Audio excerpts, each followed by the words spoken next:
Good morning students, welcome to another video of DNA Data Type. So in this video I'll be talking about the recent notification from National Institute of Immunology regarding its PhD program.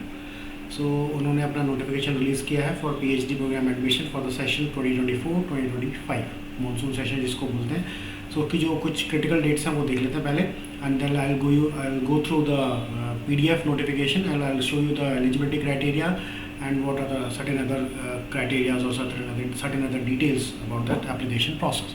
So online application आपकी 26 फरवरी को शुरू हो जाएगी और 25 मार्च इसकी last date है.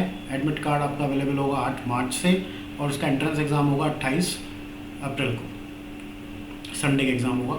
और entrance exam का रिज़ल्ट आएगा आपको 6 मई को और इंटरव्यूज़ के फर्स्ट राउंड शुरू हो जाएंगे आपके 4 से 6 जून और सेकेंड राउंड शुरू होगा आपका 10 से 12 जून तक. ठीक है, these are the critical dates. अब देख लेते हैं थोड़ा सा अपना जो उन्होंने नोटिफिकेशन रिलीज़ किया. तो दीज NII जैसे सबको पता है it's a central government institute, comes under government of India and it's situated in New Delhi, and they are calling for PhD admission program in the following areas like immunology, infectious and chronic disease biology, molecular and cell biology, chemical biology, structural biology and computational biology.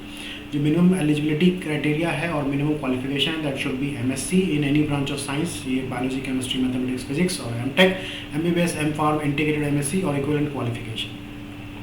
ठीक है, minimum 60% आपको चाहिए senior secondary certificate में, यानी कि 10+2 12th class में आपको 60% चाहिए और बैचलर डिग्री में भी आपको 60% चाहिए और 55% aggregate score in masters degree.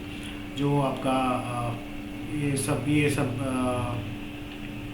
Secondary bachelors and master degree will be applicable for candidates from the reserved category. मतलब आपकी सेम ही एलिजिबिलिटी क्राइटेरिया है आपका जो OBC या SC ST या किसी भी रिजर्वेशन कैटेगरी से आते हैं. ठीक है, उसके बाद आपका रिजर्वेशन है आपका सीट्स का OBC के लिए 27% है, SC ST के लिए 15% और 7.5% है और 5% है आपका PWD के लिए. EWS के लिए the person belonging to EWS who are not covered under the scheme of reservation of SC ST OBCs will be given a 10% reservation. ठीक है, अब सिलेक्शन प्रोसेस क्या है. पहला आपका एग्जाम रिटन एग्जाम होगा, that is your channel 1. NII will select candidates on the PhD program through the following 2 channels. Channel 1 computer based entrance examination, that is NII 2024-25 Monsoon-session, which will be conducted at multiple centers across India on 28th April 2024. दूसरा channel है आप joint graduate entrance examination जो in biology and interdisciplinary science होता है उसको आप exam दीजिए और उसके स्कोर के बेसिस पे you can fill up the application and then you will be shortlisted for the interview. Candidate इन दोनों में से किसी एक में अपीयर होना ज़रूरी है. Candidate must appear in at least one of the 2 examination mentioned above. ठीक है, the list of shortlisted candidate for interview shall be available on NII website on 6th May. Interviews will be held from 4th to 6th and 10th to 12th June. The final list of selected candidates will be displayed on the NII website and notice board of the institute.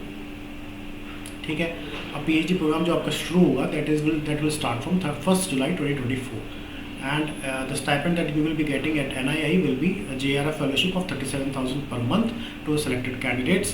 Awardees of fellowship from different government institutes like CSIR, UGC, ICMR, DBT और DST may avail them as per the rules. मतलब जो उनकी अपनी scholarship होगी respective depending on उन्होंने कौन सा exam clear किया है वो उनको अपनी स्कॉलरशिप मिलती रहेगी. रेजिडेंशियल कैंपस है वहाँ पे, shared hostel accommodation will be provided to all the students admitted to the programme. Application process है, आपको इस वेबसाइट पे जाना है nii.res.in. The application fees is 1200 for general OBC candidates and 600 for SC ST PWD EWS which is non-refundable fees.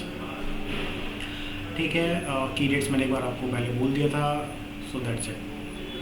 Yeah, one more thing, the NII prefers women candidates, so they are highly encouraging women candidates to come forward and apply for PhD program. Okay, thank you.